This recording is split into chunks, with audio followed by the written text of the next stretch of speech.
மற்றும் ஒரு முக்கிய செய்தி, கிண்டியில் அரசு மருத்துவர் மீதான தாக்குதலுக்கு தாவேக தலைவர் விஜய் கண்டனம் தெரிவித்திருக்கிறார்.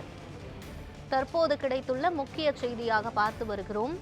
கிண்டியில் அரசு மருத்துவர் மீதான தாக்குதலுக்கு தாவேக தலைவர் விஜய் கண்டனம் தெரிவித்திருக்கிறார். யாருக்கும் பாதுகாப்பு இல்லாத ஆட்சியாக இந்த ஆட்சி உள்ளது என்பது நிரூபணமாகி உள்ளது என தாவேக தலைவர் விஜய் தெரிவித்திருக்கிறார். மருத்துவர் மீதான தாக்குதலுக்கு தமிழக அரசின் மெத்தன போக்கே காரணம் என தாவேக தலைவர் விஜய் குற்றம் சாட்டியிருக்கிறார். கிண்டியில் அரசு மருத்துவர் மீதான தாக்குதலுக்கு தாவேக தலைவர் விஜய் கண்டனம் தெரிவித்திருக்கிறார். தற்போது கிடைத்துள்ள முக்கிய செய்தியாக பார்த்து வருகிறோம். கிண்டியில் அரசு மருத்துவர் மீதான தாக்குதலுக்கு தாவேக தலைவர் விஜய் கண்டனம் தெரிவித்திருக்கிறார்.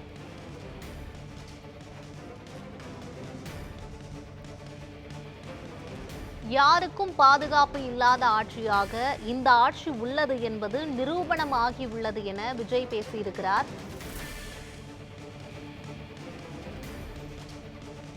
யாருக்கும் பாதுகாப்பு இல்லாத ஆட்சியாக இந்த ஆட்சி உள்ளது என்பது நிரூபணமாகி இருப்பதாக தாவேக தலைவர் விஜய் பேசியிருக்கிறார்.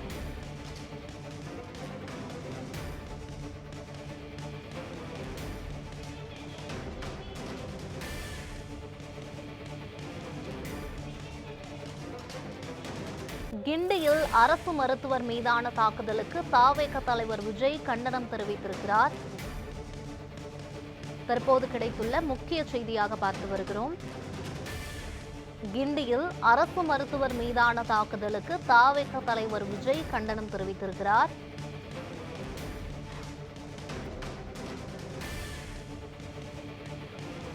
இது பற்றிய கூடுதல் விவரங்களை வழங்குவதற்காக செய்தியாளர் லக்ஷ்மணன் இணைப்பில் இருக்கிறார். லக்ஷ்மணன், தாவேக தலைவர் விஜய் மருத்துவர்களுக்கு நடந்த விவரம் குறித்து கண்டனம் தெரிவித்திருக்கிறார். இது பற்றிய மேலும் விவரங்கள் என்ன, சொல்லுங்க. இன்று காலை கிண்டியில் உள்ள அரசு பன்னோக்கு மருத்துவமனையில் பணிபுரியும் மருத்துவர் பாலாஜிக்கு ஒரு இளைஞர் இந்த கத்தியால் வெட்டும் காட்சியானது பரவி பெரும் பரபரப்பை ஏற்படுத்தியிருக்கிறது. அதனைத் தொடர்ந்து பல்வேறு அரசியல் கட்சி தலைவர்களும் எதிர்கட்சி தலைவர்களும் தொடர்ந்து பாலாஜி மருத்துவரை தொடர்ந்து இன்று நேரில் சந்தித்து ஆறுதல் கூறி வருகின்றனர். குறிப்பாக எல்லா கட்சி தலைவர்களுமே ஒரு கண்டன அறிக்கையானது வெளியிட விட்டுள்ளனர். அதன் தொடர்ச்சியாக தமிழக வெற்றி கழகத்தின் தலைவர் விஜய் தற்போது ஒரு அறிக்கையை வெளியிட்டிருக்கிறார். அந்த அறிக்கையில் என்னவென்று பார்த்தால், தமிழகத்தில் சட்டம் ஒழுங்கு சீர்கெட்டு உள்ளது என்றும் தற்போது அதன் ஒரு வார்த்தையை குறிப்பிட்டிருக்கிறார். குறிப்பாக தமிழ்நாட்டில் பட்டப்பகலில் அரங்கேறும் குற்ற செயல்கள் சட்டம் ஒழுங்கின் சீர்கேட்டையே காட்டுகிறது என்றும், எங்கள் கட்சியின் செயற்குழு கூட்டத்தில் கூட இந்த தீர்மானம் வாயிலாக கண்டனங்கள் தெரிவித்திருந்த நிலையில் அரசு ஊழியர்கள், வியாபாரிகள், பொதுமக்கள் என யாருக்கும் பாதுகாப்பு இல்லாத ஆட்சியாக இந்த ஆட்சி உள்ளது என்பது தினம் தினம் நிகழும் குற்ற செயல்களால் நிரூபணம் என்றும் தெரிவிக்கப்பட்டிருக்கிறது. மேலும் சென்னையில் உள்ள உயர் சிறப்பு அரசு மருத்துவமனையில் புற்றுநோய் மருத்துவர் பாலாஜி இன்று கத்தியால் குத்தப்பட்ட சம்பவம் பெரும் பரபரப்பை ஏற்படுத்தி இருப்பதாகவும், உயிர்காக்கும் சிகிச்சை அளிக்கும் இது போன்ற அரசு உயர் சிறப்பு மருத்துவமனையில் அரசு மருத்துவர்களின் உயிருக்கே பாதுகாப்பில்லாத நிலை ஏற்பட்டு இருப்பதாக தமிழக அரசின் மெத்தன போக்கே காரணம் என்றும், கத்தி குத்தில் படுகாயம் அடைந்த மருத்துவர் பாலாஜி அவர்கள் விரைவில் பூரண குணமடைய வேண்டும் எனவும் பிரார்த்திக்கிறேன் என்றும் ஒரு தகவலானது வெளியிடப்பட்டிருக்கிறது.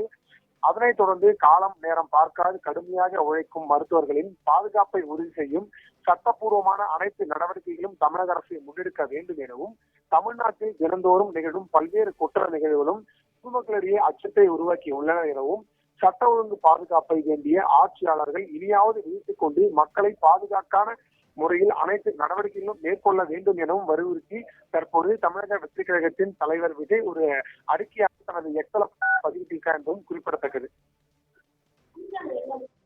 விவரங்களுக்கு நன்றி லக்ஷ்மணன்.